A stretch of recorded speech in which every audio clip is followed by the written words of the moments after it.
आज हम जो टॉपिक पढ़ेंगे वो टॉपिक पढ़ेंगे हीट एनर्जी। हीट एनर्जी, ठीक है। इसको हम रिप्रेजेंट करेंगे क्योंकि हम केवल डेफिनेशन पढ़ने थोड़ी नहीं उतरे हैं। ऐसा कोई टॉपिक है फिजिक्स में जिसकी डेफिनेशन पढ़ते हो? हम मैथ भी ढूंढते हैं मैथमेटिक्स भी ढूंढते हैं। इसको रिप्रेजेंट करेंगे हम क्यू से या डेल्टा क्यू से। क्यू से रिप्रेजेंट कर दो या डेल्टा क्यू से। अभी समझ जाओगे कि क्यू और डेल्टा क्यू दोनों को ही कैसे यूज कर लेते हैं। तो सबसे पहले जैसे ग्रेविटेशनल पोटेंशियल एनर्जी जिसका फॉर्मूला mgh होता है सॉरी बेटा, ग्रेविटेशनल पोटेंशियल एनर्जी का यदि हम डेफिनेशन दें तो क्या डेफिनेशन देंगे? The energy possessed by a body by virtue of its gravitational height. जितनी ज्यादा हाइट उतनी ज्यादा पोटेंशियल एनर्जी। काइनेटिक एनर्जी की कोई डेफिनेशन तुमसे पूछे, फॉर्मूला भी पता है हमें और डेफिनेशन भी देते हैं। Energy possessed by a body by virtue of its motion, by virtue of its motion, ठीक है। Energy possessed by a body by virtue of its height. लेकिन एक चीज ध्यान देना, भले ही मैं डेफिनेशन इसकी दे रहा हूं, इसकी डेफिनेशन ऊपर वाले की, the energy possessed by a body by virtue of its height, इसकी डेफिनेशन दे रहा हूं, the energy possessed by a virtue of its motion. लेकिन मोशन और हाइट के अलावा इनमें मास भी तो आ ही रहा है ना, मतलब मास का भी रोल है। ऐसी हीट एनर्जी में भी मास का रोल आएगा, भले ही इसकी डेफिनेशन क्या है सुन लीजिए। Energy possessed by a body by virtue of its temperature. Energy possessed by a body by virtue of its temperature, जिसमें जितना टेम्परेचर उसमें उतनी हीट एनर्जी। जैसे जिसमें जितनी ग्रेविटेशनल हाइट उतनी ज्यादा पोटेंशियल एनर्जी, जितनी ज्यादा स्पीड उतनी ज्यादा काइनेटिक एनर्जी, जितना ज्यादा टेम्परेचर किसी बॉडी का उसमें उतनी ज्यादा हीट एनर्जी होगी, ठीक है ना। जितना ज्यादा टेम्परेचर होगा उसमें उतनी हीट एनर्जी होगी। तो energy possessed by a body by virtue of its heat, ठीक है। दुनिया की इकलौती एनर्जी जिसमें से आप एनर्जी वर्ड हटा दोगे, यानी खाली हीट बोलोगे तो भी चलेगा, आप खाली हीट भी बोल सकते हो, वरना इसके अलावा ऐसी कौन सी एनर्जी है जिसमें से एनर्जी वर्ड हटा दे तब भी वही मायने निकले? Chemical energy. अब एनर्जी वर्ड हटाओ इसमें से, रह जाएगा केमिकल। तो अजीब सा है ना वर्ड, मतलब केमिकल वर्ड अलग है, केमिकल एनर्जी अलग वर्डिंग से। पोटेंशियल एनर्जी, एनर्जी वर्ड हटाओ पोटेंशियल रह जाएगा, पोटेंशियल के अलग मायने होते हैं। विंड एनर्जी, एनर्जी वर्ड हटाओ केवल विंड रह जाएगा, विंड के अलग मायने, विंड एनर्जी के अलग मायने। लेकिन हीट एनर्जी और हीट के एक ही मायने, ठीक है। इट्स 33 करोड़ एनर्जी में केवल हीट एनर्जी ऐसी है जिसमें एनर्जी वर्ड नहीं भी बोलोगे तो भी वो एनर्जी है। अच्छा एनर्जी है तो यूनिट क्या होगी इसकी? जूल, एनर्जी वाली डायमेंशन होगी। अब आते हैं इसको कैलकुलेट कैसे करेंगे। जैसे इसका अपना फॉर्मूला है, इसका अपना फॉर्मूला है, तो क्यू का क्या फॉर्मूला होगा? तो चलिए सच्चाई बताता हूं, हीट एनर्जी का तो कोई फॉर्मूला फिजिक्स ढूंढ ही नहीं पाई। किसी भी बॉडी की हीट एनर्जी का तो फॉर्मूला फिजिक्स आज तक ढूंढ ही नहीं पाई है। एक्चुअली हीट ना one of the internal energy होती है, one of the type of internal energy. Actually internal energy ही है ना। अब इंटरनल एनर्जी जैसे सपोज करो मैंने चौक का डिब्बा उठा दिया, इंटरनल एनर्जी कितने सारे बॉन्डिंग फोर्स, मॉलिक्यूलर फोर्स, फलाना ठिकाना ये सब होगी, ठीक है। तो ऐसी हीट एनर्जी तो नहीं कैलकुलेट कर सकते, आज तक कोई फॉर्मूला ही नहीं बना हीट एनर्जी को कैलकुलेट करने का। तो फिर आप कहोगे सर आप कौन से तुर्रम खान हो, फिर आप कैसे पढ़ा दोगे जब आज तक फॉर्मूला ही नहीं बना? तो वेट एंड वॉच, मैं आपको हीट एनर्जी का तो नहीं, चेंज इन हीट एनर्जी का फॉर्मूला पढ़ा दूंगा। बॉडी में, सिस्टम में कितनी हीट एनर्जी चेंज हुई, बढ़ी या घटी, उसको हम कैलकुलेट कर लेते हैं। सच्चाई है कि कितनी ग्रेविटेशनल सॉरी कितनी हीट एनर्जी बढ़ी या घटी, उसका तो फॉर्मूला है हमारे पास। सीख जाओगे धीमे धीमे धीमे धीमे। लेकिन उससे पहले एक ताज्जुब दे रहा हूं, एक वर्ड बोल रहा हूं। अच्छा मुझे बताना मैं सही बोल रहा हूं गलत। मैंने अपने हाथ में बर्फ लिया, मैंने कहा बर्फ गर्म है, ये सेंटेंस सही है क्या? जल्दी बताओ। मैंने हाथ में बर्फ रखी, आइस क्यूब्स रखे, और मैंने कहा ये तो गर्म है, सही है ये? जल्दी बोलो। आपका जवाब आया नहीं। लेकिन फिजिक्स में चुल्ल क्या होगी देखना, फिजिक्स से तो कुछ भी हो सकता है। तो चलिए समझाता हूं। सबने बोला गलत गलत गलत, लेकिन एक्चुअली अब मैं बताता हूं। देखिए मान लो यदि मैं आपके सामने एक, अभी समझाता हूं, एक बॉक्स दे रहा हूं और उसमें कुछ आइस क्यूब्स रखे हैं, आइस क्यूब्स रखे, आइस क्यूब्स, और उनका टेम्परेचर है 0 डिग्री सेल्सियस, ठीक है, 0 डिग्री सेल्सियस। और यदि मान लो मैं यहां पर एक और आइस क्यूब्स रख रहा हूं, उसे मैंने इसे मैंने फ्रिज से निकाला है और इसे मैंने डीप फ्रीजर से निकाला है इस आइस को, और इसका टेम्परेचर -12 डिग्री सेल्सियस है। इसको डीप फ्रीजर से निकाला है ना, इसको नॉर्मल घर में जो फ्रिज होता है उससे निकाले, इसका इस आइस का टेम्परेचर 0 है, इसका उससे भी कम -12 है।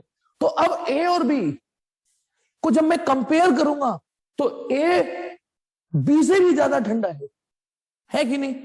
ए बी से भी ठंडा है, या यूं कहिए बी ए से गर्म है ना? समझ में आ रहा है? तो यदि मेरे इस हाथ में ये वाली बर्फ हो और इस हाथ में ये वाली बर्फ हो तो मैं ये बोलूंगा ना ये तो इसके कंपेरिजन में गर्म है। एक्चुअली मैं ये वर्डिंग्स इसलिए बता रहा हूं, सच्चाई ये हीट एनर्जी सब में होती है। इस ब्रह्मांड में जो पैदा हुआ है उसमें हीट एनर्जी है, जिस सब में हीट एनर्जी होती है, बस किसी में कम किसी में ज्यादा होती है। तो पहले आपके दिमाग में मुझे ये क्या फिट करना है कि इसमें भी हीट एनर्जी है। क्यों? जब इसके कंपैरिजन में ये गर्म है, गरम गरम गरम गरम गरम, तो हीट हीट हीट एनर्जी है ना भाई। जब आप ये बोल रहे, अच्छा दूसरे तरीके से सोचो, इसमें से आपने हीट खींची है, शक करी है, मतलब खींच दी, तभी तो ये पहुंचा है। तो इसका मतलब इसमें से हीट एनर्जी निकाल ली है तभी तो ये, अरे किसी में से हीट एनर्जी निकालोगे तभी तो उसका टेम्परेचर गिरेगा। तो इसमें से हीट एनर्जी निकाली है तभी तो ये टेम्परेचर हुआ है, और गिर गया और गिर गया और गिर गया। तो इसमें से हीट एनर्जी निकाली, इसका मतलब इसमें हीट एनर्जी थी। सच बात तो ये है कि इस दुनिया में सब में हीट एनर्जी होती है, इवन बर्फ में भी हीट एनर्जी होती है। जिसमें टेम्परेचर है उसमें, अरे आपने अभी क्या फॉर्मूला पढ़ा, the energy possessed bye a body by virtue of its temperature. तो टेम्परेचर तो है ना। चलिए ये डिग्री सेल्सियस, चलो फिर भी चलो मैं मानता हूं माइनस में हो सकता है, इसको यदि केल्विन में बदलूं तो ये 273 केल्विन है, ये टेम्परेचर 273 केल्विन है तो सही ना। इसको केल्विन में बदलो तो 261 हो गया शायद, है ना? 261 केल्विन। तो बताना टेम्परेचर तो है इसमें, तो जब टेम्परेचर है तो हीट एनर्जी भी होगी। सोचो मैं इससे भी कम, अच्छा सपोज करो ऐसा और कोई सिस्टम देता हूं मैं जिसका टेम्परेचर सपोज करो 200 केल्विन हो, इमेजिन करो, उसका नाम एक्स है, एक्स उसका नाम। तो इसका मतलब इससे ज्यादा टेम्परेचर इसमें, इसका मतलब इसके कंपैरिजन में इसमें हीट एनर्जी ज्यादा है ना। तो इसका मतलब हीट एनर्जी बर्फ में भी है, इसमें भी है, इसमें भी, तुम में सब में है। यदि हम टेम्परेचर के बुद्धि से लगाए तो चलिए जिसमें 0 केल्विन टेम्परेचर होगा उसमें नहीं होगी हीट एनर्जी, मान ली। लेकिन 0 केल्विन केवल ऑन पेपर ही तो बात करते हैं, आज तक कभी लैब में बना तो नहीं है ना 0 केल्विन। तभी मैंने क्या बोला, इस ब्रह्मांड में जो दिखता है हमें, जो है उन सब में हीट एनर्जी है। जो हमें दिख रहा है, टच कर रहे हैं, इस बोर्ड में हीट एनर्जी है, इस चौक में हीट एनर्जी है। क्लियर है ना? ये बात क्लियर हो रही है कि नहीं? पहले ये बताओ कि ये बात क्लियर हुई कि इसमें हीट एनर्जी है या नहीं? ये क्लियर बताओ, इस बी में हीट एनर्जी है, ये क्लियर हुआ या नहीं? हीट एनर्जी सब में होती है। जब इसमें टेम्परेचर है तो इसमें हीट एनर्जी है, इसमें से हम हीट एनर्जी खींच लेते हैं तो और टेम्परेचर गिर जाता है, जिसमें हीट एनर्जी डाल देते हैं उसका टेम्परेचर बढ़ जाता है, बस खत्म। अब अभी मैंने क्या बताया, बर्फ ठंडी के साथ साथ बर्फ गर्म है, ये भी बोल सकते हो। ऐसे ही सपोज करो ये स्टीम है, इस कंटेनर को मैंने गर्म कर रहा हूं, है ना, स्टीम, इसको और गर्म कर दिया, मान लो फ्लेम लगा रखी है मैंने नीचे, ये स्टीम का टेम्परेचर 100 डिग्री सेल्सियस और इस स्टीम का टेम्परेचर 200 डिग्री सेल्सियस। तो बताना सेंटेंस ट्रू और फॉल्स, ये स्टीम ठंडी है इसके कंपैरिजन में, बोलो। ये वाली स्टीम सी इसके कंपैरिजन में ठंडी है, ट्रू और फॉल्स? ट्रू और फॉल्स, जल्दी बोलो, टाइप करो जल्दी जल्दी, बहुत देर हो जाएगी नहीं तो आज की क्लास में, आज नहीं तो तीसरी मीटिंग भी ज्वाइन करनी पड़ जाएगी यदि आप जल्दी जल्दी रेस्पॉन्ड नहीं करोगे तो। जी हाँ ये ट्रू है, तो इसका मतलब ताज्जुब है, हमारी फिजिक्स बर्फ को गर्म और स्टीम को ठंडा भी बोल सकती है। समझ गए होगी सिनारियो, बर्फ को गर्म और स्टीम को ठंडा भी बोल सकती है। दूसरी बात मैंने क्या बताई, मतलब मैंने क्या बताई कि heat energy is the energy possessed bye a body by virtue of its temperature. दूसरी बात क्या बताई, सब में हीट एनर्जी होती है। तीसरी बात क्या बताई, हीट एनर्जी का कोई फॉर्मूला है ही नहीं फिजिक्स में, हमें नहीं पता कि साला इसमें कितनी हीट एनर्जी, इसमें कितनी है, इसमें कितनी है, हमें नहीं पता हीट एनर्जी। तो फिर हम आज क्या करेंगे, आप क्या पढ़ाने आए हो बताता हूं, क्या बताने आए हो। देखिए एक बात बताइए, यदि ये कोई कंटेनर है, बड़ा सा कंटेनर, और इसमें पानी है, सुनना चुपचाप, थोड़ा तमीज से ध्यान देना, तमीज से जितना ध्यान दोगे ना टॉपिक उतना आसान लगेगा। सीरियसली, यदि थोड़ा सा बस मेरा ना स्टार्टिंग थोड़ा समझ लो, मेरी पूरी क्लास एफर्टलेस जाएगी, लंबी जाएगी, कठिन नहीं जाएगी। ये कंटेनर है, मुझे नहीं पता इसमें कितना पानी है, बस ये पता है पानी है, ओके।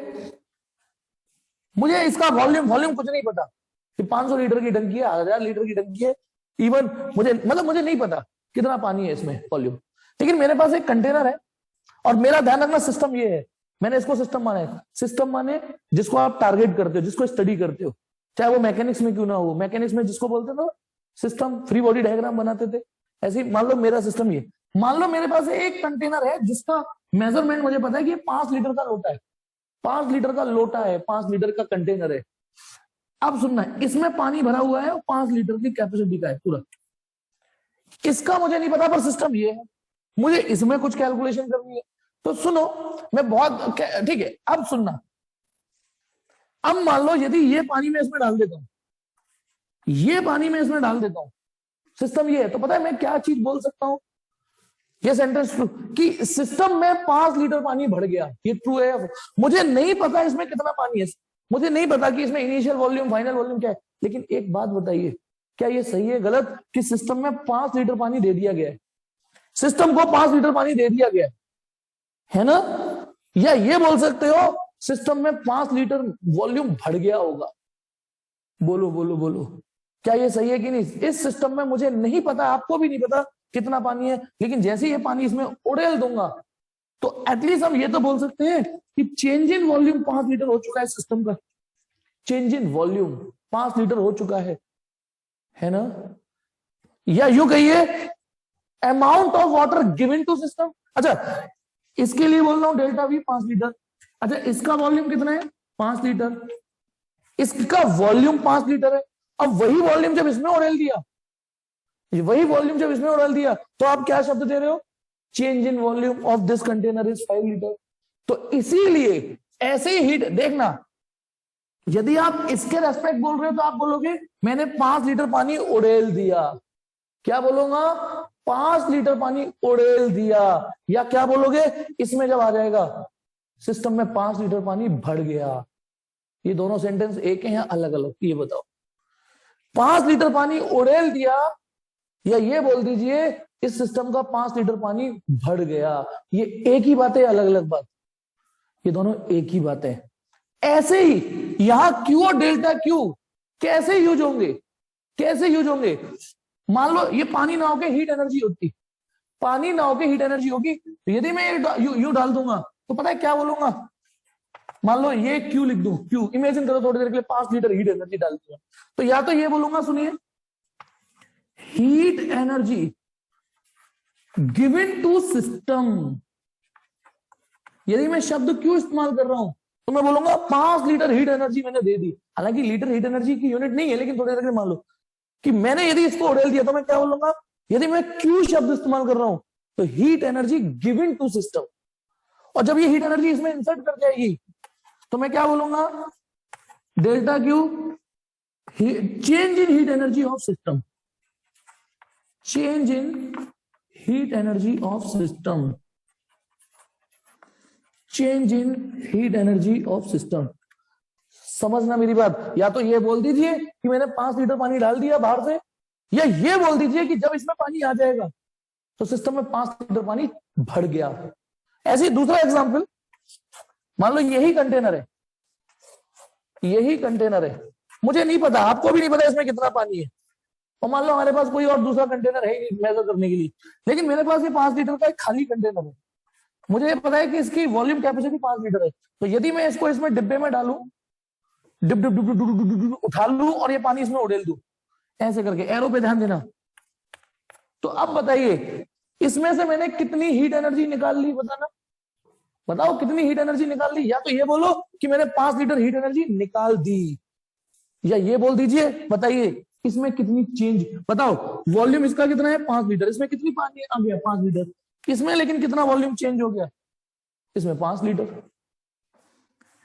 लेकिन जब इसमें डेल्टा वी निकालोगे तो नेगेटिव आएगा, चेक करो, इसका डेल्टा वी निकालोगे तो नेगेटिव आएगा कि नहीं? फाइनल माइनस इनिशियल, क्योंकि डेल्टा तो ढीट है, डेल्टा तो ढीट है, मैं तो फाइनल माइनस इनिशियल करूंगा। इस सिनारियो में जब मैं यहां निकालूंगा, यहां से निकालूंगा, तो final volume minus initial volume जब करूंगा तो फाइनल क्योंकि कम हो जाएगा, इनिशियल ज्यादा था, पानी निकालते तो ये माइनस में कुछ आएगा। तो यहां कुछ बच्चे कंफ्यूज क्या रहते हैं, सर आज आप क्यू और डेल्टा क्यू को एक ही बात बता रहे हो, क्योंकि मैंने ही बोला है कि हीट एनर्जी को क्यू से रिप्रेजेंट कर लो चाहे डेल्टा क्यू से रिप्रेजेंट कर लो। तो सर ये तो बदतमीजी हो गई ना, मान लो फिर तो इसका मतलब लेंथ लिखो चाहे डेल्टा एल लिखो, एक ही बात हुई क्या? पास्ट में तो ऐसा नहीं था कि तब तो आपने नहीं कहा था एल लिख लो डेल्टा एल लिख लो एक ही बात, नहीं ना कि भाई डिस्प्लेसमेंट लिख दो डेल्टा चेंज ये लिख दो, नहीं नहीं थी बात। अब भी एक बात नहीं है, लेकिन शब्द देखिए, शब्द में क्या बोल रहा हूं, ये क्यू क्या चीज है। यदि मैं क्यू यूज कर रहा हूं तो इसका मतलब सिस्टम में एनर्जी बाहर से आई है, बाहर से आई है ये। और डेल्टा क्यू यूज कर रहा हूं इसका मतलब जब एक बार एनर्जी घुस गई तो जितनी बाहर से आई है। अब एक बात बताओ, क्यू माने heat energy given to system, तुम कितना दे रहे हो। डेल्टा क्यू माने कितनी चेंज हो गई। न्यूमेरिकली तो क्यू डेल्टा क्यू बराबर होंगे या नहीं होंगे बोलो, क्योंकि जितनी एनर्जी बाहर से आएगी उतनी चेंज हो जाएगी बस। ये लाइन समझ में आई या नहीं आई कि न्यूमेरिकली तो क्यू और डेल्टा क्यू, यदि हम इन शब्दों के साथ जाएं तो इसीलिए क्यू और डेल्टा क्यू एक ही बात हो जाती है, जबकि क्यू हम यूज कर रहे हैं बाहर से कितनी आई, ठीक। और डेल्टा क्यू का मतलब जब एक बार आके घुस गई तो कितनी हीट एनर्जी चेंज हुई। अब अभी मैंने बताया था, पता ना, यदि डेल्टा क्यू प्लस आ रहा है, सिस्टम की heat energy delta q plus आ गई तो बताना change in heat energy plus आ रही है। किसी का भी डेल्टा प्लस हो जाए भाई, एक में Q F minus Q I plus, तो ये बढ़ी है। तो यदि डेल्टा क्यू प्लस है तो इसका मतलब सिस्टम में हीट एनर्जी आपने डाली है। डेल्टा क्यू नेगेटिव है, इसका मतलब सिस्टम में से हीट एनर्जी खींची है। तो क्या पहले इतनी बात समझ में आ गई या नहीं आ गई ये मतलब, ये जो मैंने बोर्ड पे क्यू और डेल्टा क्यू का चक्कर है ना, मैं डेल्टा क्यू को लेके चलूंगा, मैं डेल्टा क्यू को लेके चलूंगा, क्यू और डेल्टा क्यू दोनों। एक्चुअली जब आप डिफरेंट डिफरेंट बुक पढ़ते हो, मैं बताऊं मुझे क्यों बताना पड़ रहा है ये, जब आप डिफरेंट डिफरेंट बुक्स पढ़ते हो तो कोई क्यू में कंफर्टेबल होता है, कोई राइटर, कोई डेल्टा क्यू में कंफर्टेबल होता है, मैं डेल्टा क्यू में कंफर्टेबल हूं। तो अलग अलग बुक्स पढ़ के ये मत बोलना बावजूद उसके, ठीक है ना। चलिए तो इस एटीट्यूड के साथ आगे स्टार्ट करेंगे कि हमें हीट एनर्जी का फॉर्मूला नहीं पता, आज तक नहीं पता। हम जैसे मैंने वो बड़ा, एक बार फिर से सुन लीजिए, बड़ा कंटेनर है और सिस्टम इसको मान लिया गया है, हमें नहीं पता इसमें कितना पानी, लेकिन यदि मैं बाहर से पानी डालूंगा उसकी तो कैलकुलेशन हो सकती है ना। यदि मैं कैलकुलेटेड पानी डालूं तो इसमें, सुनो, यदि कैलकुलेटेड पानी डालूं तो उसकी तो कैलकुलेशन हो सकती है ना, तो हम उसकी कैलकुलेशन करेंगे। अब सुनिए, जब सिस्टम में हीट एनर्जी घुसती है किसी में, जब मैं किसी को हीट एनर्जी दूंगा, सिस्टम में घुस गई, तो अब वो अंदर जाके दो हरकतें करती है, मतलब दो में से एक हरकत ही होगी, लेकिन वो दो पॉसिबिलिटीज क्या होंगी, सुनिए। When heat energy given to system, when heat energy given to system, जब सिस्टम को हीट एनर्जी हम देते हैं तो या तो वो ये हरकत करेगी या वो ये हरकत करेगी, है ना। या तो टेम्परेचर चेंज बढ़ने लग जाएगा, क्योंकि मैंने यहां वर्ड बोला है गिवन। तो यदि when heat energy given system को दोगे तो ठीक है ना, तो या तो टेम्परेचर बढ़ना चालू हो जाएगा, बोलो हीट एनर्जी देते जाओ। आप एक पानी के भगोना, मतलब भगोना लीजिए, उसमें पानी डाल दीजिए, उसको बर्नर पे रख दीजिए, तो बर्नर पे जो फ्लेम जैसे जैसे भगोने में जाएगी पानी का टेम्परेचर बढ़ना चालू हो जाएगा, है ना। एक लोहे की रॉड फ्लेम पे रख दीजिए, टेम्परेचर बढ़ना चालू हो जाएगा। तो जब when heat energy given to system, तो या तो टेम्परेचर बढ़ेगा या फिर एक और चीज हो सकती है, सोच सकते हैं दूसरी चीज क्या हो सकती है। कभी कभी टेम्परेचर नहीं बढ़ता, स्टेट चेंज होती है, चेंज ना, या तो हीट एनर्जी टेम्परेचर बढ़ाएगी या heat energy change the state of system, change the state of system. ये चीज समझाता हूं मैं, क्योंकि ये शायद ऊपर से गई होगी। ये तो सबको समझ में आ जाता है कि हीट एनर्जी देती टेम्परेचर बढ़ गया, क्योंकि पहला इंप्रेशन हमारा आंसर भी यही आता है। लेकिन दूसरी चीज सुनिए, इसको भी समझिए प्लीज, यहीं की यहीं। मान लो मेरे पास एक कंटेनर है, उसमें आइस क्यूब्स है ना, आइस क्यूब्स है, और सब, अच्छा खाली आइस आइस बोल रहा हूं तो आप सवाल में भी नहीं दिया तो उसे 0 डिग्री सेल्सियस मानते हैं। तो मान लो ये 0 डिग्री सेल्सियस की आइस है ना, 2-2.5 किलो आइस जो भी है, ये आइस है और 0 डिग्री सेल्सियस पूरे सिस्टम का टेम्परेचर है ये आइस। अब सुनिएगा, मैंने इसको यूनिफॉर्मली हीट करना चालू किया, किसको, इस सिस्टम को।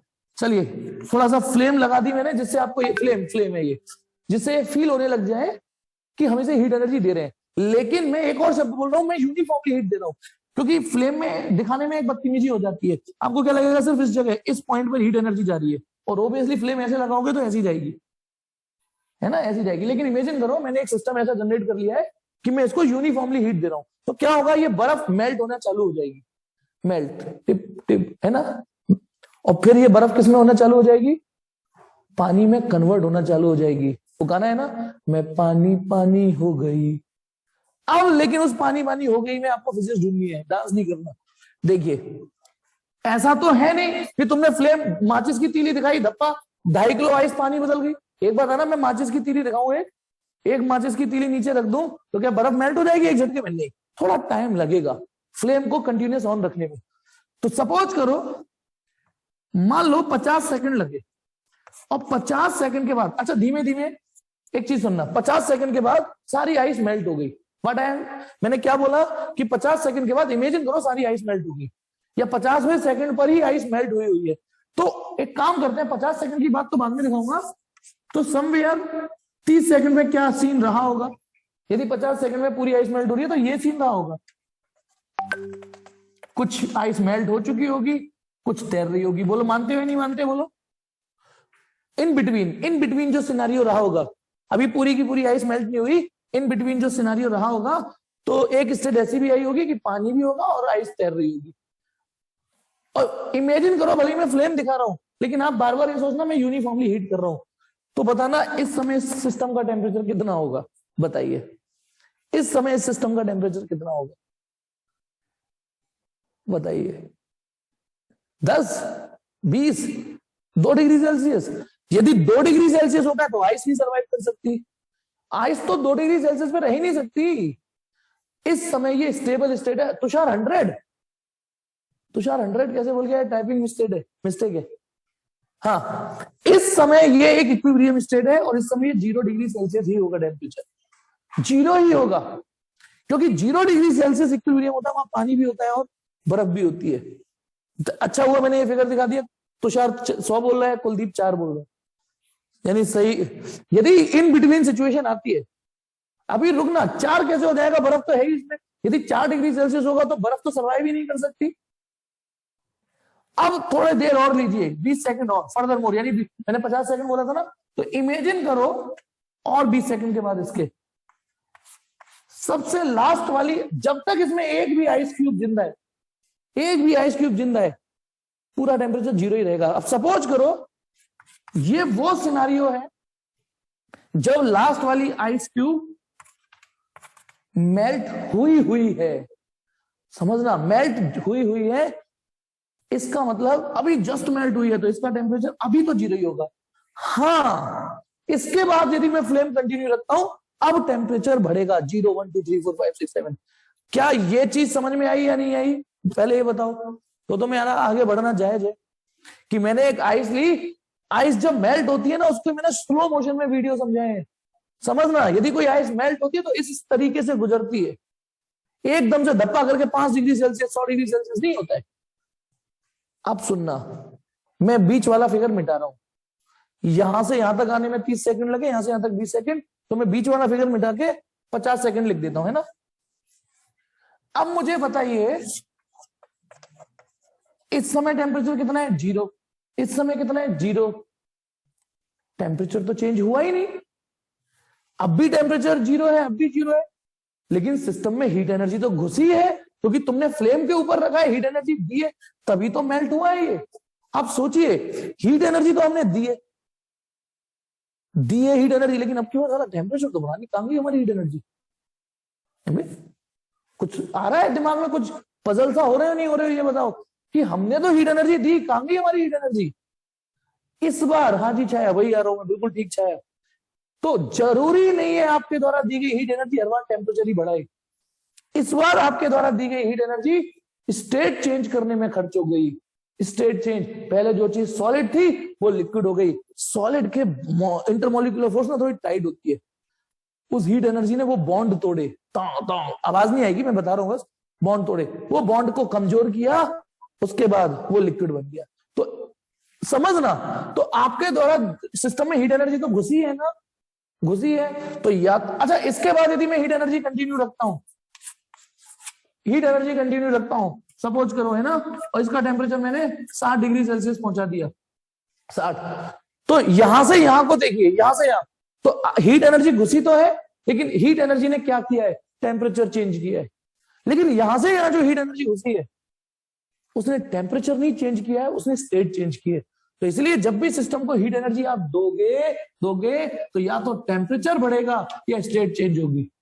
और ठीक है ना, क्या ये बात मान लो समझ में आ गया? ये दूसरा पॉइंट भी, ये दूसरा पॉइंट समझ में आ गया? जल्दी जल्दी टाइप करना बेटा, ऑफलाइन में इतना टाइम नहीं लगता था बच्चों को रेस्पॉन्ड करने के लिए, इतनी देर में तो हम उसे बोली, तो हम उसे तो बीट नहीं कर सकते, लेकिन आप थोड़ा सा तो टाइपिंग कर सकते हो ना। चलिए, तो आइए अब आगे बढ़ते हैं। तो मैं ये मान लेता हूं कि आपको ये समझ में आ गया कि हीट एनर्जी जब देते हैं तो मे बी पॉसिबल कि वो टेम्परेचर बढ़ाएगी, और मे बी पॉसिबल सिस्टम की स्टेट चेंज होगी। ठीक है, अब इसके यदि सिनारियो ये है तो फॉर्मूला मैथमेटिक्स अलग है, और यदि सिनारियो ये है तो कैलकुलेशन एक अलग अंदाज में होगी।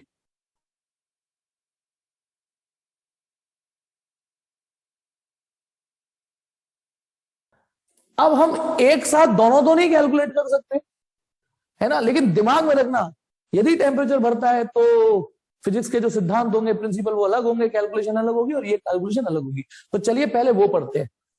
क्या पढ़ते हैं? When heat energy given to system change the temperature of system.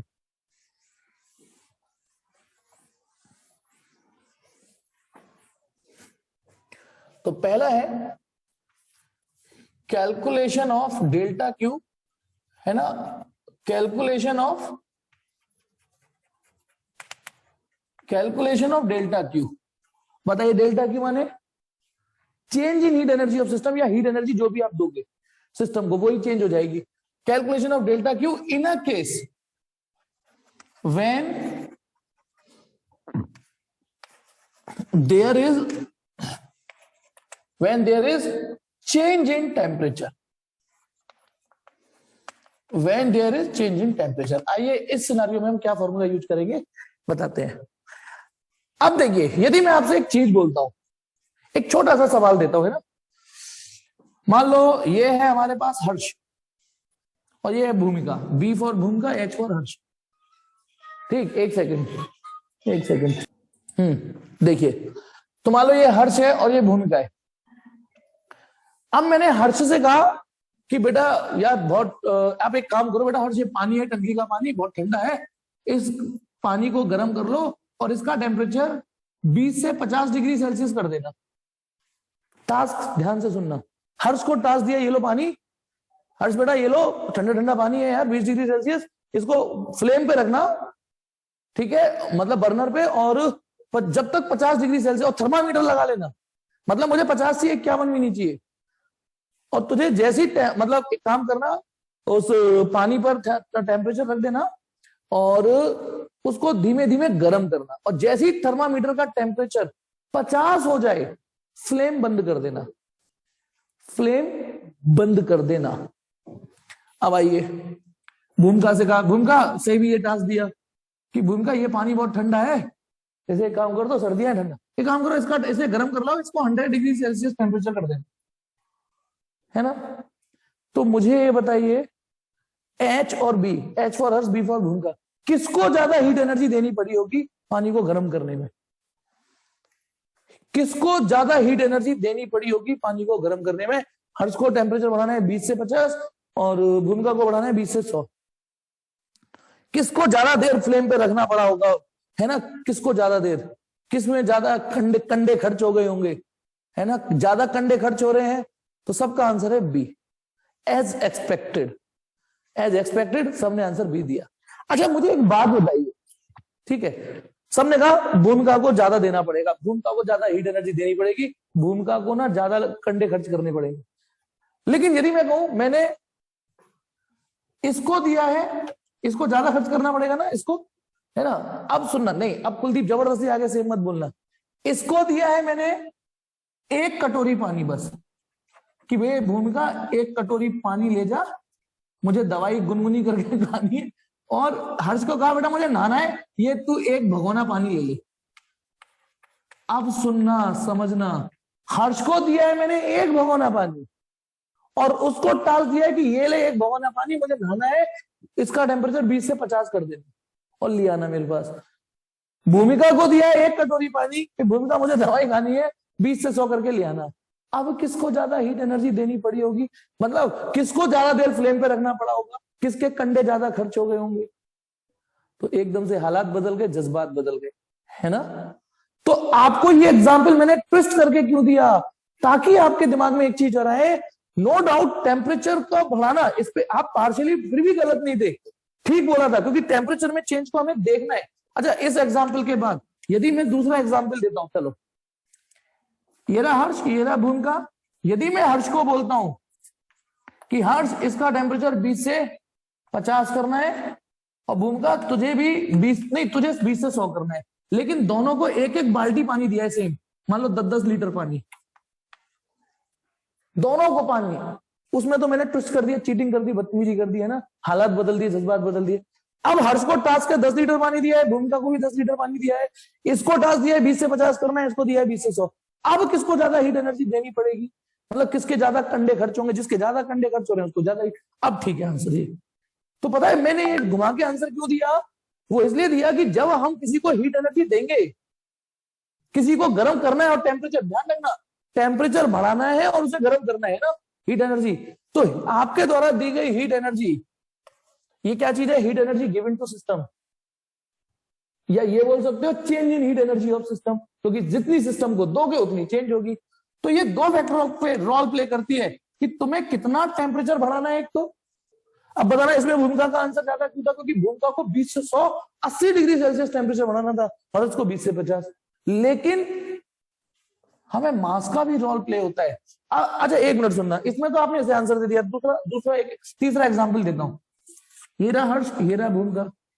हर्ष को दिया मैंने कि ले भाई तुझे 20 से 50 करना है, और भूमिका से भी कहा तुझे भी 20 से 50 करना है, 50 डिग्री सेल्सियस, है ना। दोनों को टेम्परेचर रेंज सेम दी, लेकिन इससे कहा मैंने कि तुझे 20 लीटर पानी गर्म करना है, तुझे 10 लीटर पानी गर्म करना है। अब आंसर कौन आएगा बताओ, बताइए। अब इसमें आंसर कितना है, किसका ज्यादा आएगा, किसके कंडे ज्यादा खर्च होंगे, किसको ज्यादा देर तक फ्रेम पर रखना पड़ेगा। अब हर्ष को ज्यादा रखना पड़ेगा। तो आपके आंसर क्यों एडजस्ट, अब बताना, यहां पे तो आंसर आप इसको देख के दे रहे थे, और यहां आंसर आप इसको देख के दे रहे हो, तो कहीं ना कहीं आपको ये समझ गए ना कि इस बात का तो फर्क पड़ेगा ही ना, कि आप एक बाल्टी पानी गर्म कर रहे हो या एक भगोना गर्म कर रहे हो, कितनी क्वांटिटी गर्म कर रहे हो। अब यानी ये क्या चीज है, heat energy given to system, कितना पानी गर्म करना है और कितना टेम्परेचर बढ़ाना है, दोनों फैक्टरों पे असर करेगी। मेरे कितने कंडे खर्च होंगे डिपेंड करेगा कि मुझे 1 किलो 2 किलो 3 किलो कितना अमाउंट गर्म करना है, और उसका भी टेम्परेचर कितना बढ़ाना है। अच्छा एक बात बताओ, मैं एक सवाल पूछूं, यार मुझे गाड़ी खरीदनी है, यार कितने पैसे लग जाएंगे मेरे, तो आपके पास इसका कोई सेटिस्फैक्टरी जवाब होगा है, मैं यार मुझे गाड़ी खरीदनी है, कितने पैसे खर्च हो जाएंगे, तो आप क्या बोलोगे, किस मॉडल, मतलब कौन सी खरीदनी है, टाटा की, हुंडई की, ये। तो मैं कहूंगा बेटा टाटा की गाड़ी खरीदनी है, बताओ कितने पैसे खर्च हो जाएंगे। लेकिन अभी भी आंसर नहीं आया, सर टाटा की गाड़ी खरीदनी है, चलो, और उसका कौन सा मॉडल खरीदना है ना, यही ना। तो वैसे ही यहां पर जो amount of heat energy system में जो दूसरी पड़ेगी, वो दो चीजों पर डिपेंड करेगी। यदि एम ज्यादा हुआ, ज्यादा पानी गर्म करना पड़ा तो ज्यादा देनी पड़ेगी, और ज्यादा टेम्परेचर चेंज करना पड़ा तो भी ज्यादा देनी पड़ेगी। और इन दोनों फैक्टरों को कंबाइन कर दो, समझ गए ना, इन दोनों फैक्टरों को यदि कंबाइन कर दो तो यानी दोनों पर ही डिपेंड कर रही है, ज्यादा मास और ज्यादा टेम्परेचर, ठीक है ना। अब जब यहाँ प्रोपोर्शनलिटी साइन हटाएंगे, प्रोपोर्शनलिटी साइन जब हटाएंगे यहां पर, तो यहाँ एक कांस्टेंट आएगा, उस कांस्टेंट की शक्ल है यहाँ एस, एस माने स्पेसिफिक हीट कैपेसिटी। अभी एम डेल्टा टी, इसको बोलते हैं स्पेसिफिक हीट कैपेसिटी। मैं चाहता तो डायरेक्ट ये फॉर्मूला बता देता, यही फॉर्मूला काम का है, जरूरत भी नहीं थी इस चीज की, लेकिन आप फिजिक्स फील कैसे करोगे, यही तो गलती करते हैं बेटा बच्चे, सीधे फॉर्मूले पढ़ा दो खुश हो जाते हैं, और फिजिक्स गड़बड़ हो जाती है।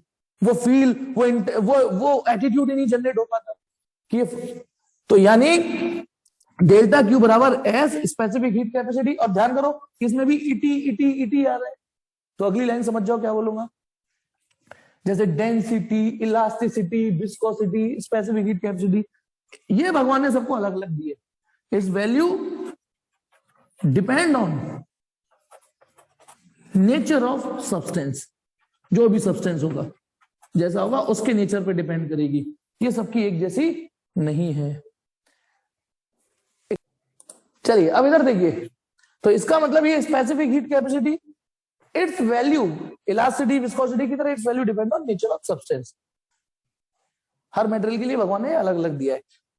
लेकिन हम इस फॉर्मूले को इस टोन में ना याद करके इस टोन में ज्यादा याद करते हैं, क्योंकि फ्लो बन जाता है। एस को इन दोनों के बीच में ले लो तो इसमें थोड़ा फ्लो बन जाता है याद करने में। M S delta T, M S delta T, M S, M माने कितना पानी, पानी तो हमें बहाना है, कोई भी मटेरियल कितना सब्सटेंस गर्म करना है, उसका टेम्परेचर कितना बढ़ाना है, और उसकी स्पेसिफिक हीट क्या है, इन तीनों का मल्टीप्लाई होता है, तब जाके निकल के आता है कि उस एलिमेंट को गर्म, उस सब्सटेंस को गर्म करने के लिए कितनी हीट एनर्जी आपने दी होगी। अब यहां आपका एक नया दोस्त बना है एस, तो एस का फॉर्मूला क्या बन गया यहां से, delta Q upon M delta T. S का फॉर्मूला ये बन गया ना, ठीक है ना। ये अब सुनेंगे आप,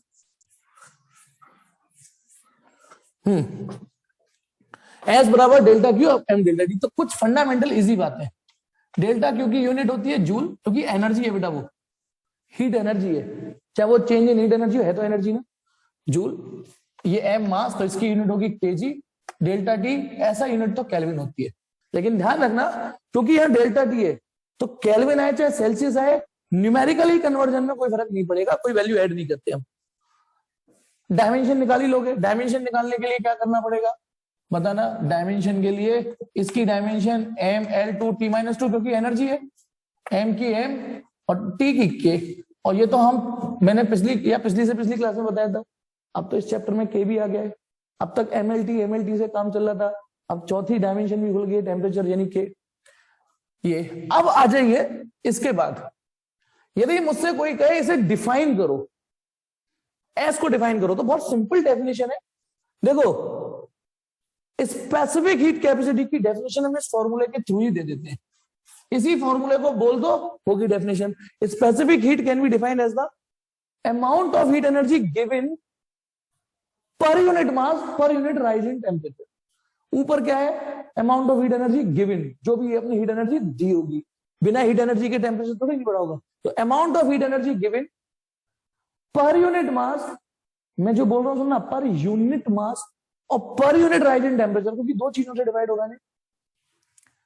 लेकिन फिर भी एक और तरीके से डेफिनेशन दे देते हैं, वो क्या बताना। यदि मान लो मेरे को 1 किलो कोई सब्सटेंस दिया, 1 kilo copper, 1 kilo aluminium, 1 kilo दिया, और टास्क दिया कि इसका टेम्परेचर 1 डिग्री सेल्सियस बढ़ाना है। और 1 डिग्री सेल्सियस बोलो चाहे 1 केल्विन बोलो, एक ही बात है, समझते हो गए ये तो, क्योंकि डेल्टा टी है। तो मुझे टास्क दिया कि मुझे 1 किलो बॉडी का टेम्परेचर 1 डिग्री सेल्सियस बढ़ाना है। तो बताना, एम मैंने 1 किलो दे दिया, डेल्टा टी मुझे, ठीक है, तो कितनी हीट एनर्जी देनी पड़ेगी, कितनी हीट एनर्जी देनी पड़ेगी। तो डेल्टा क्यू, एम कितना, ये रहा फॉर्मूला, सॉरी, एम कितना, 1 किलो बॉडी है, 1 रख दिया। स्पेसिफिक हीट अभी मैं दे नहीं रहा हूं, डेल्टा टी 1। तो आपने एक चीज देखी, एस और डेल्टा क्यू बराबर आ रहे हैं, लेकिन क्या ये हर बार बराबर आएंगे, क्या ये हर बार बराबर आएंगे, नहीं। जब ये दोनों 1 1 थे तभी तो एस और डेल्टा क्यू बराबर आ रहे हैं। मैंने तो बस ये चेक किया कि यदि 1 किलो कोई सब्सटेंस दे, उसका टेम्परेचर बढ़ाना भी 1 डिग्री सेल्सियस हो, तो कितनी हीट एनर्जी देनी पड़ेगी। तो मैंने देखा एस के बराबर ही देनी पड़ेगी, तो बस एस मैंने एलएचएस में और इसे आरएचएस में लिख दिया। तो सुनिए डेफिनेशन दूसरी, specific heat can be defined as amount of heat energy given. ये है ना, किसको दी थी हमने, ये एस और डेल्टा क्यू बराबर कब आ रहे हैं, जब बॉडी का मास 1 केजी था और बॉडी का टेम्परेचर हमने 1 डिग्री सेल्सियस ही बढ़ाया था। जैसे ही 1 डिग्री सेल्सियस बढ़ाया, हमने फ्लेम बंद कर दी। तो एक बार डेफिनेशन फिर से सुनिए, ये डेफिनेशन पूछ ली जाती है, इसलिए थोड़ा सा प्रेशर देके बता रहा हूं। Specific heat capacity can be defined as the amount of heat energy required to raise the temperature 1 degree Celsius for 1 kg substance. Amount of heat energy required to raise the temperature 1 degree Celsius for 1 kg substance.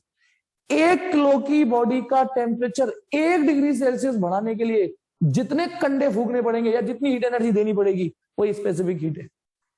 यहां पे भी तुम्हें यही बोलना था, देखो specific heat can be defined as the amount of heat energy required per unit mass. Per unit, ये unit mass ही तो है, यूनिट पर यूनिट मास पर यूनिट, ये यूनिट राइज इन टेम्परेचर तो है। तो ऐसे बोल दो, यदि ऐसे कंफर्टेबल हो तो ऐसे बोल। मैं तो दोनों में कंफर्टेबल हूं, और मोस्ट ऑफ द बुक में ये मिलती है, तो बच्चों को लगता है ऐसे ही बोलेंगे तभी नंबर मिलेंगे। चलो ये हो गया पहली बात, डेफिनेशन। दूसरी बात, ये जो एस है delta Q upon M delta T, यदि इसमें से मैं इसको क्या बोलते हैं, specific heat capacity. Specific heat capacity, यदि मैं इसमें से एम हटा दूं तो फिर इसको सिर्फ हीट कैपेसिटी बोलते हैं, इसको हीट कैपेसिटी बोलते हैं सिर्फ, यदि एम हटा दो। मतलब पर unit mass per unit rise in temperature की बजाय सिर्फ पर यूनिट राइज इन टेम्परेचर बोले तो इसको बोलते हैं हीट कैपेसिटी या थर्मल कैपेसिटी, इस रेशियो को। ये इतना ज्यादा यूजफुल नहीं है, लेकिन कभी कभी किसी सवाल में आ जाता है कि हीट कैपेसिटी निकालो, तो फिर delta Q upon delta T निकालना है बस। एक और अपडेट देखिए, तीसरी बात बताना, स्पेसिफिक हीट कैपेसिटी जो नया दोस्त बना है, क्या फॉर्मूला है इसका, ये यही है ना, आंखों में भर लो। अब एक बार और लिख दिया मैंने, ये है मास ऑफ सब्सटेंस। अब यदि मैं इसे मास की जगह नंबर ऑफ मोल्स डाल दूं, इस एम की जगह, इस एम की जगह नंबर ऑफ मोल्स डाल दूं, तो इसको बोल देते हैं मोलर स्पेसिफिक हीट।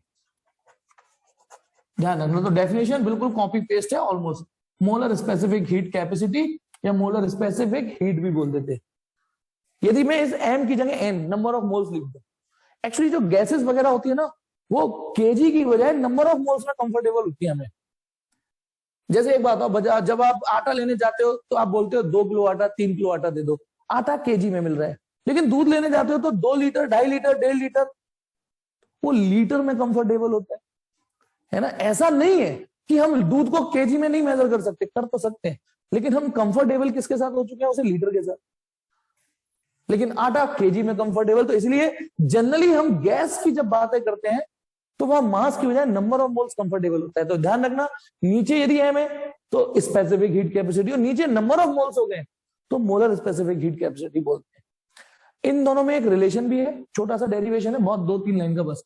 बताना, नंबर ऑफ मोल्स निकालने के बहुत सारे तरीके हैं नंबर ऑफ मोल्स निकालने के। उनमें से एक तरीका ये भी है ना, mass upon molar mass.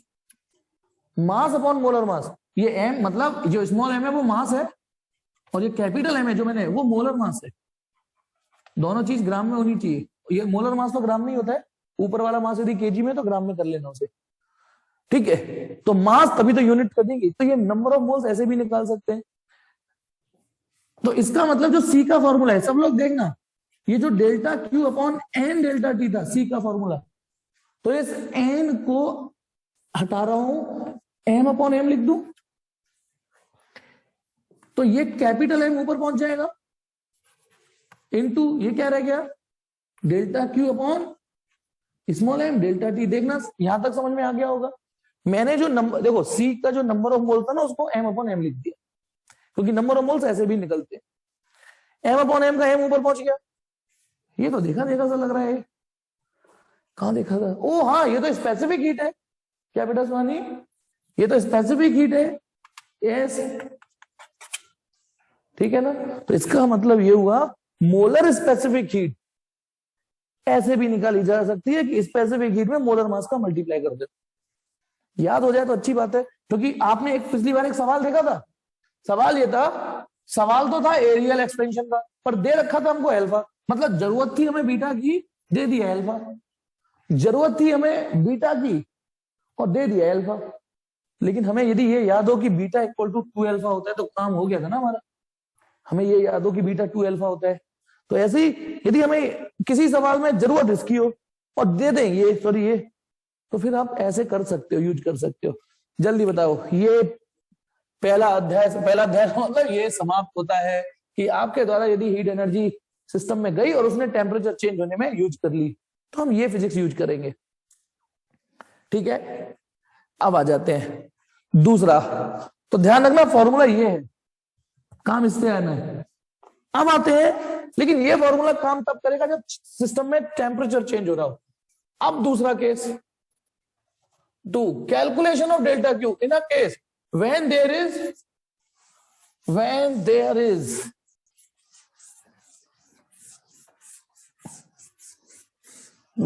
is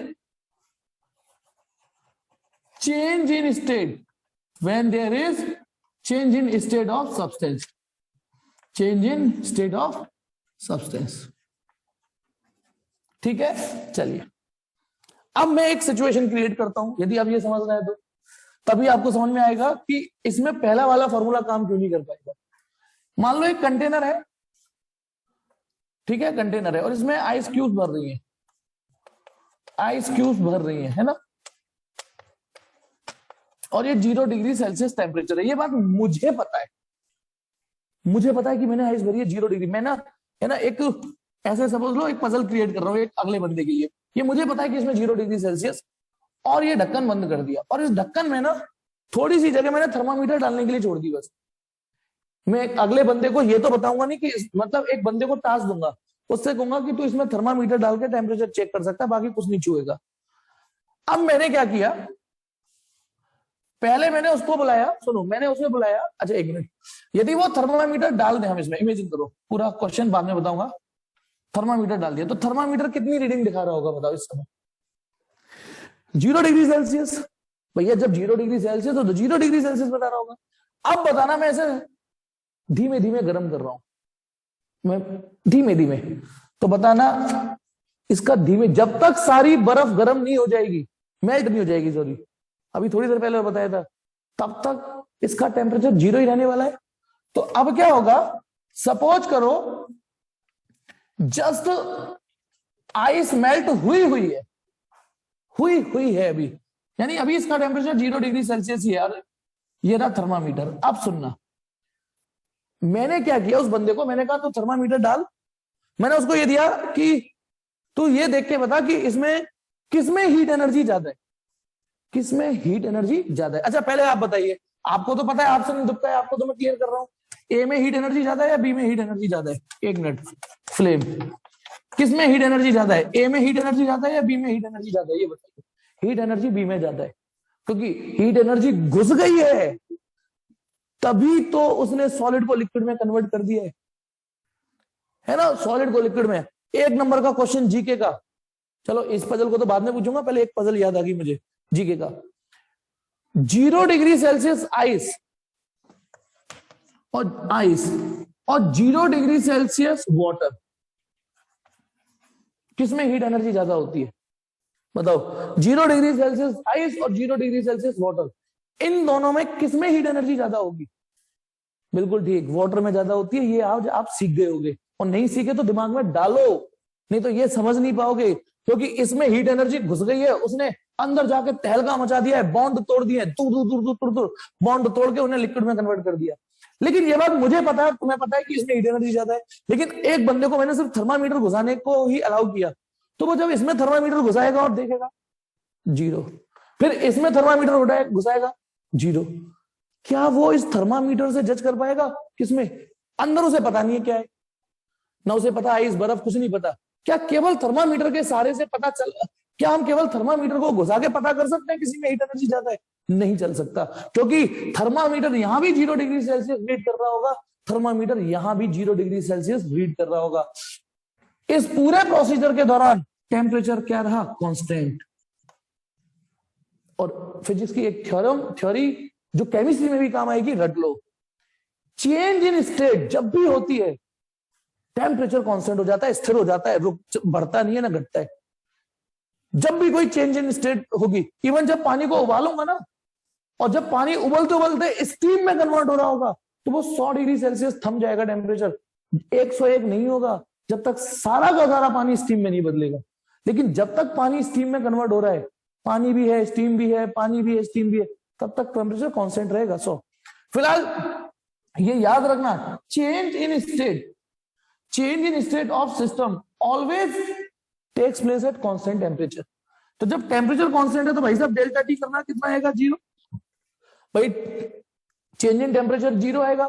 अब मैं यदि पहला वाला फॉर्मूला लगा दूं, जो ये था,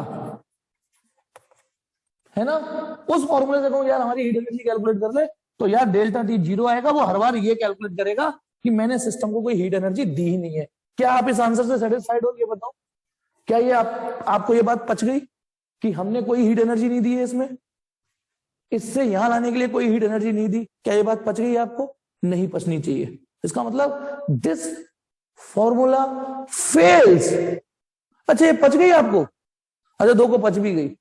ए भगवान, क्या पढ़ा रहा हूं, क्या पढ़ रहे हैं, ए भगवान। मैं ये कह रहा हूं, मैंने ये बोला कि मैंने यहां से यहां हीट एनर्जी दी है, देखो फ्लेम बनाइए जानबूझ के, ताकि आपके दिमाग में आए कि मेरे कंडे तो खर्च हो रहे हैं, कंडे, इसका मतलब हीट एनर्जी तो सिस्टम को मैं दे रहा हूं, तभी तो ये मेल्ट हुआ। ठीक, अब सुनो, ये तो टेम्परेचर क्या रहा इस दौरान? कांस्टेंट। और यदि मैं उस पुराने फॉर्मूले को यूज करता हूं तो वो कहेगा, वो क्या कहेगा, पुराना वाला जो अभी पढ़ाया था मिटा दिया, कि मैंने सिस्टम को कोई, वो तो ये बताएगा ना डेल्टा की जीरो होती, पूरा आंसर जीरो।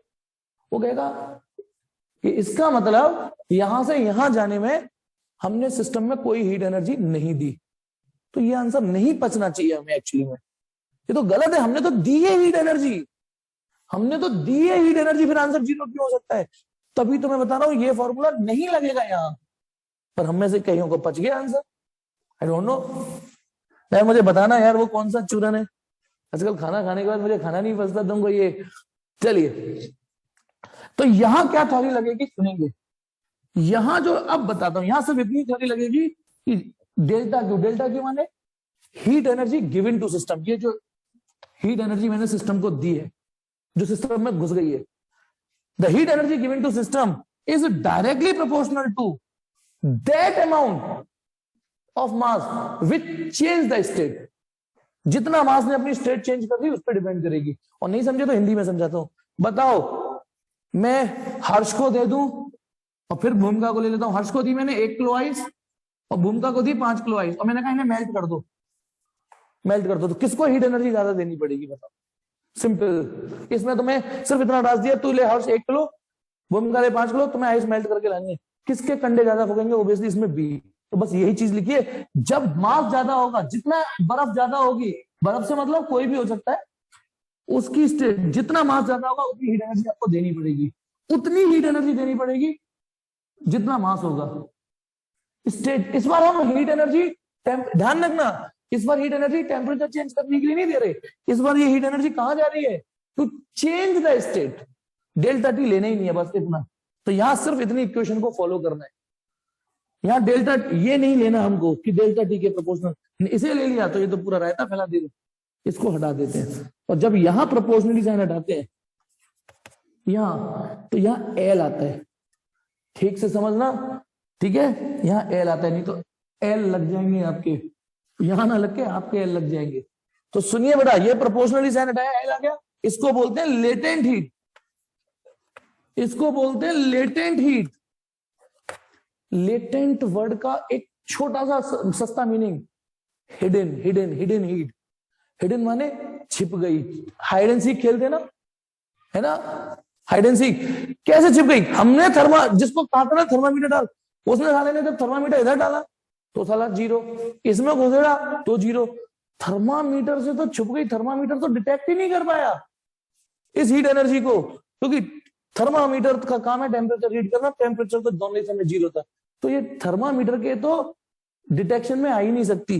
तो इसलिए लेटेंट हीट का मतलब होता है हिडन हीट, छिपी हुई ऊष्मा जो अंदर दुबक गई है। तो delta Q equal to L. इसमें भी हम फॉर्मूला इस टोन की बजाय आगे पीछे ऐसे याद करते हैं, एम एल, मल मल, कुर्ती तेरी मल मल की मल, है ना, एम एल। ये एम क्या चीज है?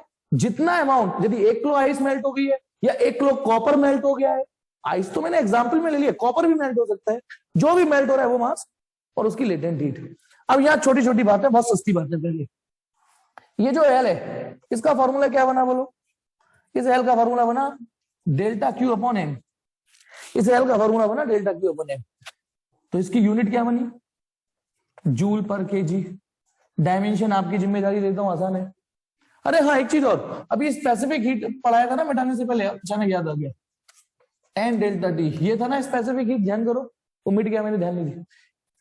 आपके लिए अब डायमेंशन में एक कलेस और जुड़ गई, मोल। मोल इसकी जो यूनिट लिखोगे जूल, इसकी तो जूल हो गई, इसकी मोल होती है और केजी। लो, केजी नहीं, kelvin, sorry sorry sorry, kelvin. यानी अब इसकी जब डायमेंशन बनाओगे, डायमेंशन, तो इसकी तो लिखोगे ml2t-2, है ना इसकी। लो, अब आपके में डायमेंशन में मोल भी आ गया, क्योंकि mole is also one of the fundamental quantity in 7 में से। तो मोल को किसी और के टर्म में नहीं लिखना, मोल खुद फंडामेंटल है। और ये के आगे समझ में नहीं आ गया बोलो? मोल की एक्चुअल स्पेलिंग MOLE होती है, लेकिन डायमेंशन में MOL लिखते हैं बस, ध्यान रखना। समझ में आ गया नहीं आ गया ये वाला? ठीक है, वो मैं भूल गया अचानक, पर याद आ गया डायमेंशन से। अब आ जाइए, तो हाँ, इसमें ऐसा कुछ चल नहीं है, इसमें सिंपल जूल पर केजी यूनिट डायमेंशन बना लो। इसको डिफाइन करें, अब आता है इसको डिफाइन करो, एल को। तो भैया डिफाइन करो, मान लो यदि मैं एक एम की वैल्यू, मान लो मैंने आपको 1 किलो बॉडी दी कि ले भैया 1 किलो, इसको स्टेट चेंज कर दे, इसकी स्टेट चेंज कर दे, या तो मेल्ट कर दे या इसको बॉईल कर दे, है ना, मतलब बॉईल कैसे।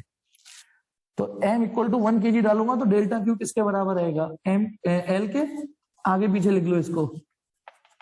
तो l डेल्टा क्यू के बराबर कब आ रहा है, जब सब्सटेंस का मास 1 kg हो। तो डेफिनेशन सुनना, या तो स्मार्टली यहां से प्ले कर जाओ। L can be defined as the amount of heat energy given, किस पर्पस के लिए दी है बताओ, amount of heat energy given to change the state per unit mass. या ऐसे बोल दो, L can be defined as the amount of heat energy given to change the state of substance for 1 kg substance. Amount of L can be defined as the amount of heat energy given to system to change the state for 1 kg substance.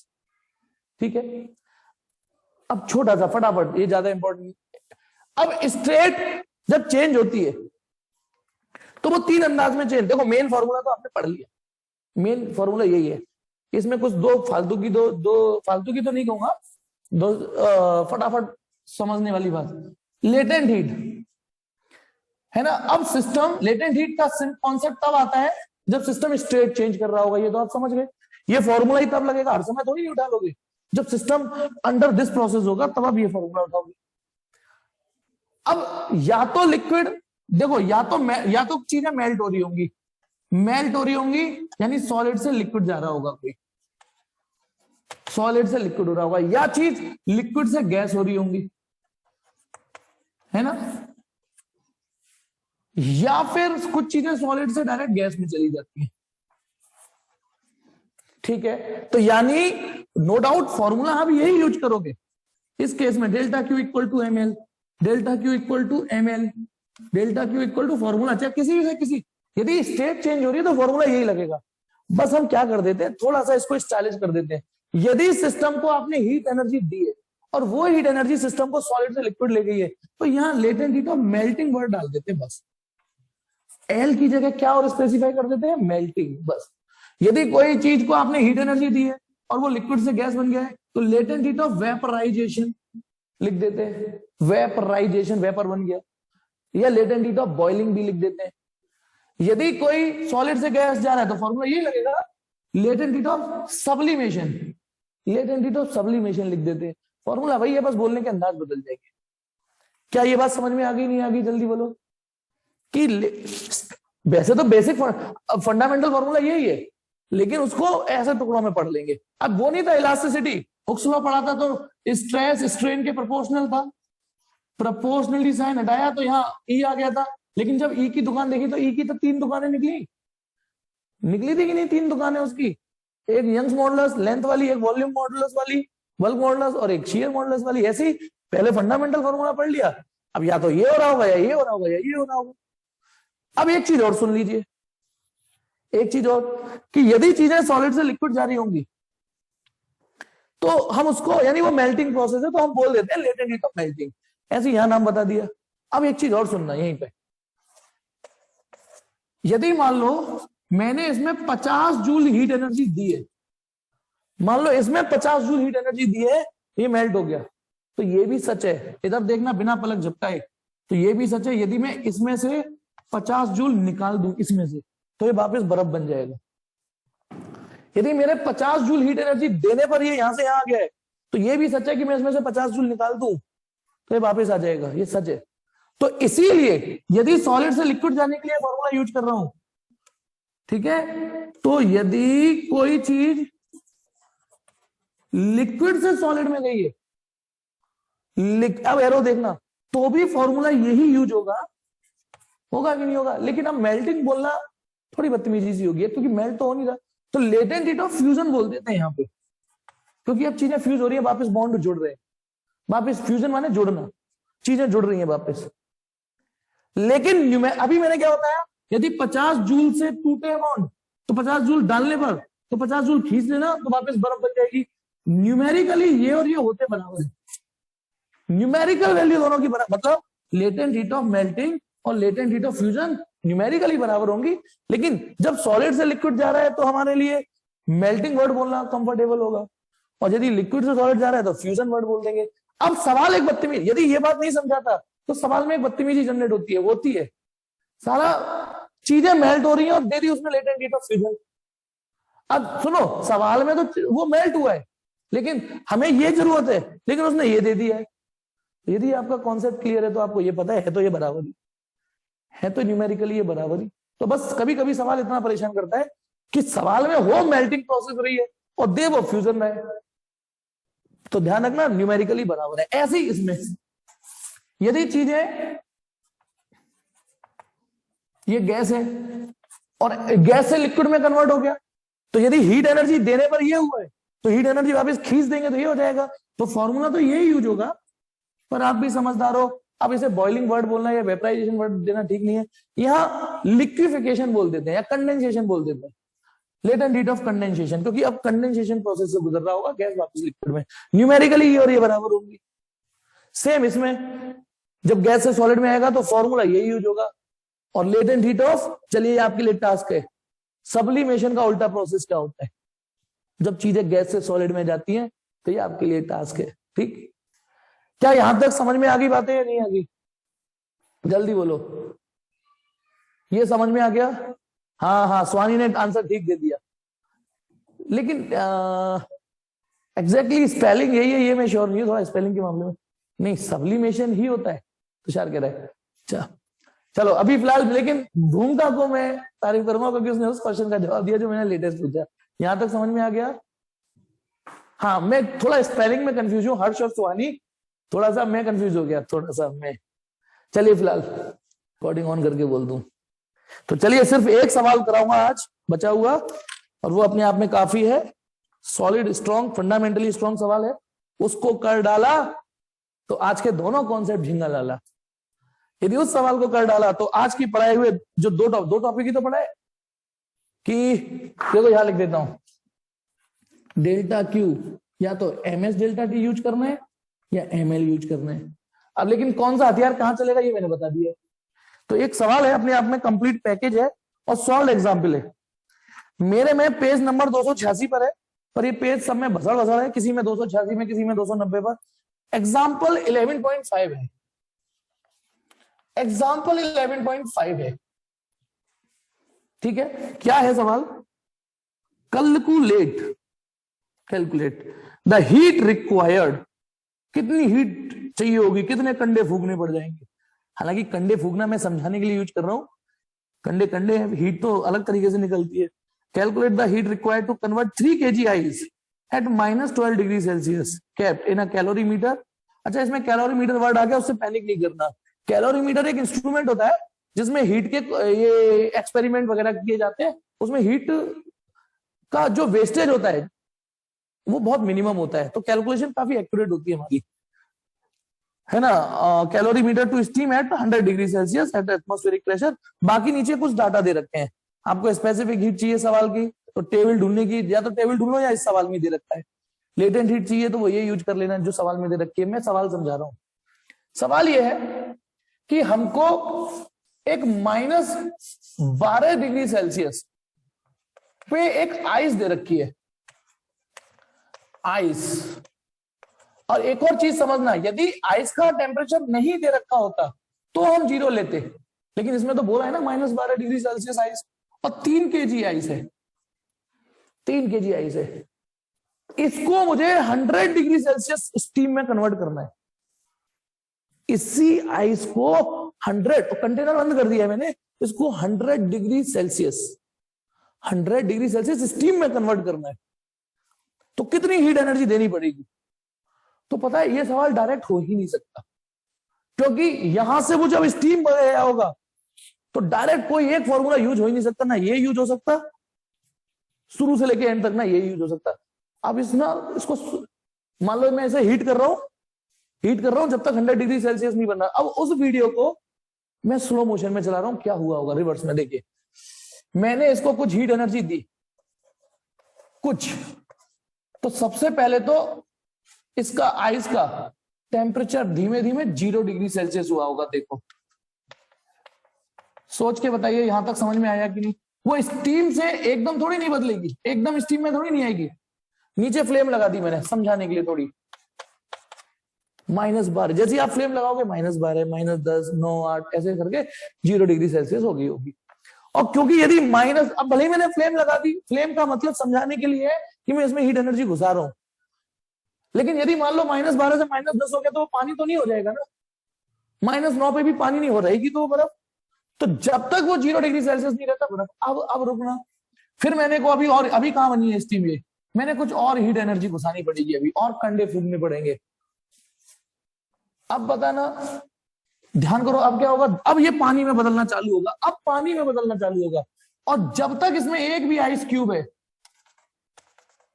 जब तक इसका temperature 0 रहेगा। अब suppose करो last वाली ice cube just melt हुई है, तो बताना अब इसका टेम्परेचर कितना लिखना चाहिए मुझे।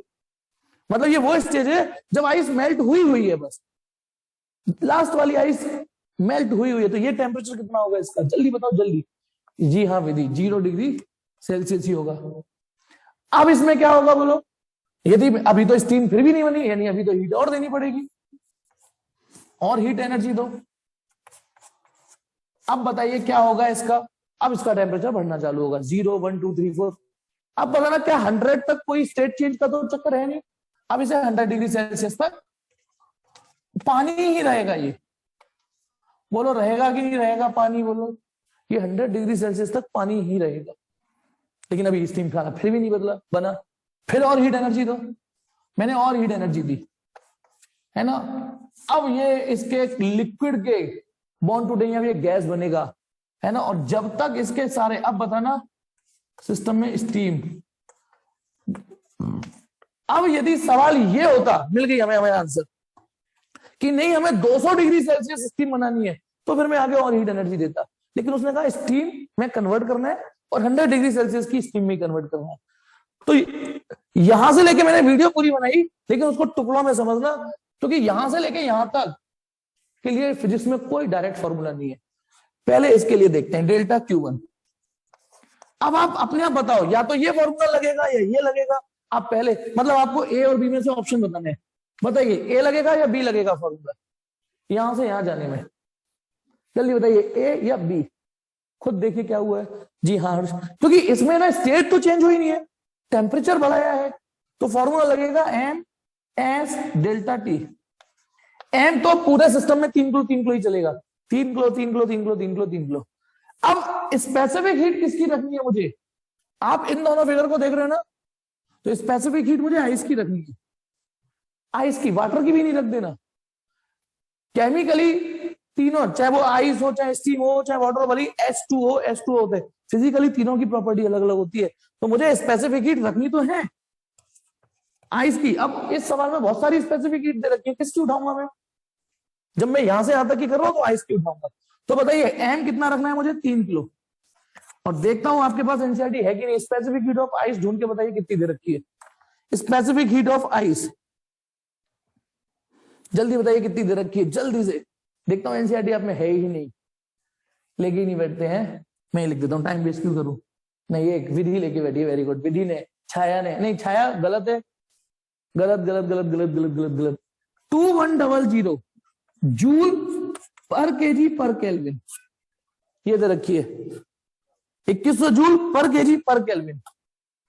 और डेल्टा टी डेल्टा टी का मतलब होता है बेटा ये माइनस ये, फाइनल माइनस इनिशियल।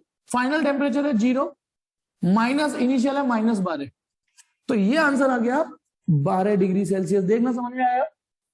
13 क्यों आएगा, 12 तो आएगा। अच्छा टाइपिंग मिस्टेक, 12। लेकिन एक चीज समझना, केजी से तो केजी कट गया, क्योंकि ये डेल्टा टी है तो 12 डिग्री सेल्सियस को 12 केल्विन भी लिख सकते हो, तो केल्विन से केल्विन भी कट जाएगा, सिर्फ जूल बचेगा। जो भी आंसर है लिख लेगा, वो आपका काम है। मल्टीप्लाई तो करना है, 3 गुणा 21 गुणा 1। चलिए, तो पहला तो ये कैलकुलेट हो गया। दूसरा, अब मुझे यहां से यहां कितनी हीट एनर्जी घुसाई है वो कैलकुलेट करनी है, डेल्टा Q2। इस सवाल से पहले और होमवर्क से पहले मीटिंग चली जाए तो आना पड़ेगा, तीसरी मीटिंग। अब बताइए, मुझे यहां से यहां कैलकुलेट करना है। आप अपने आप बताओ, फॉर्मूला ए लगेगा या बी लगेगा बोलो, क्योंकि मैंने ये कैलकुलेशन तो कर ली है वाली, अब ये वाली कैलकुलेशन करनी है। अब लगेगा बी, क्योंकि सिस्टम में ना स्टेट चेंज हो रही है, टेम्परेचर तो चेंज हुआ ही नहीं है, स्टेट चेंज हो रही है। अब फॉर्मूला लगेगा कुर्ती तेरी मलमल की, मल मल मल, वो 3 kg है। लेकिन अब लेटेंट हीट कौन सी ढूंढनी है मुझे इसमें से? लेटेंट हीट, अच्छा हाँ, एक चीज और, जिसे मैंने लेटेंट हीट ऑफ मेल्टिंग पढ़ा है ना, जिसे लेटेंट हीट ऑफ फ्यूजन भी बोल सकते हो, पानी के केस में उसे लेटेंट हीट ऑफ आइस भी बोल देते हैं। सिर्फ पानी के केस में ice. Latent heat of melting या लेटेंट हीट ऑफ फ्यूजन जो होती है उसे लेटेंट हीट ऑफ आइस पानी के केस में बोल देते हैं, कॉपर के केस में नहीं। ऐसी लेटेंट हीट ऑफ जो वेपराइजेशन होती है लिक्विड से गैस में, उसे पानी के केस में लेटेंट हीट ऑफ स्टीम भी बोल देते हैं। तो मैं यहां लेटेंट हीट क्या ढूंढूं?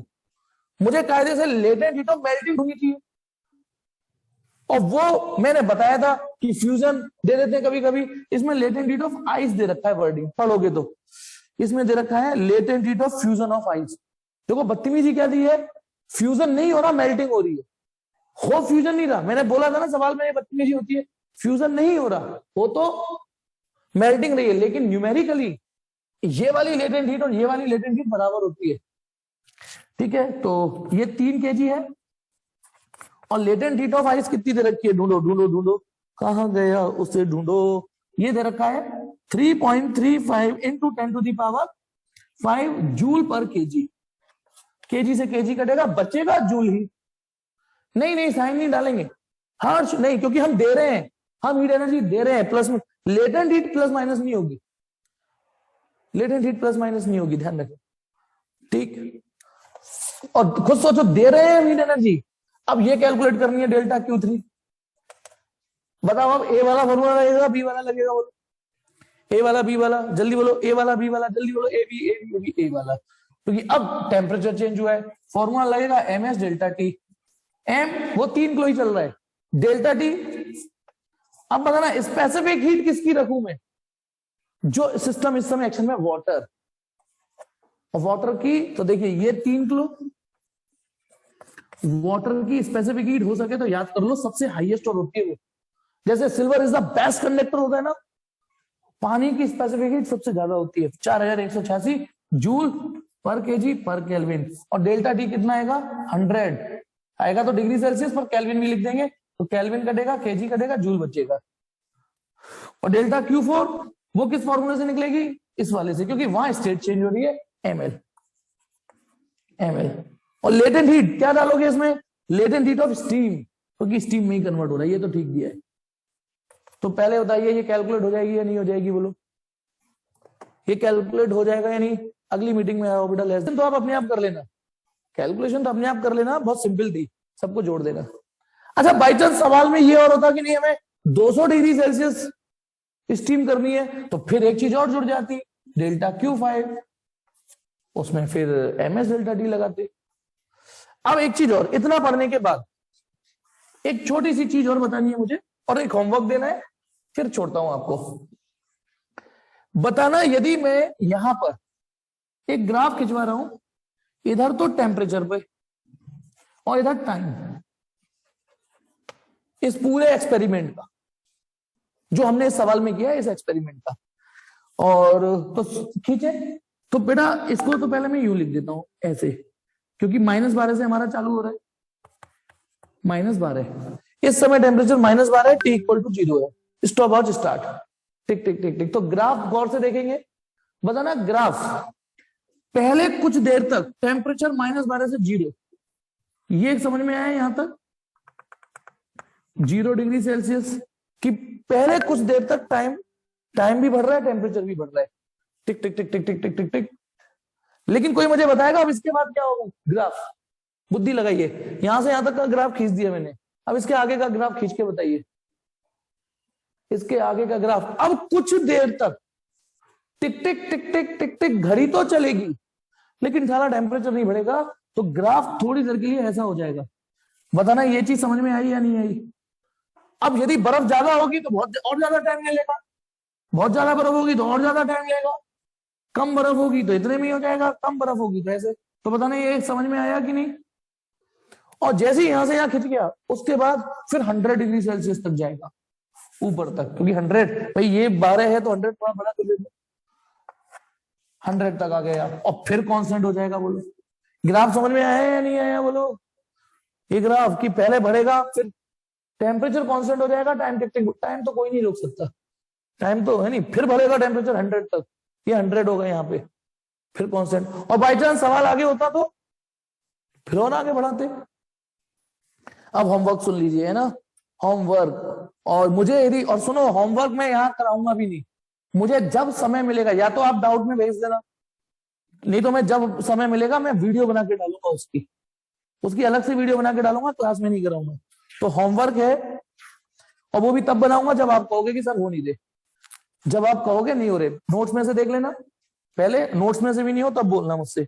एग्जाम्पल 11.3,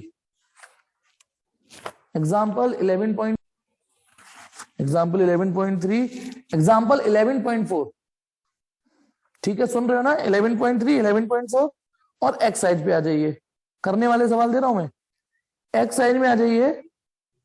11 तो हो ही गया, 12 मतलब 12, 13, 14, हाँ 12, 13, 14, ये है सवाल होमवर्क में, ये एक्सरसाइज के थे।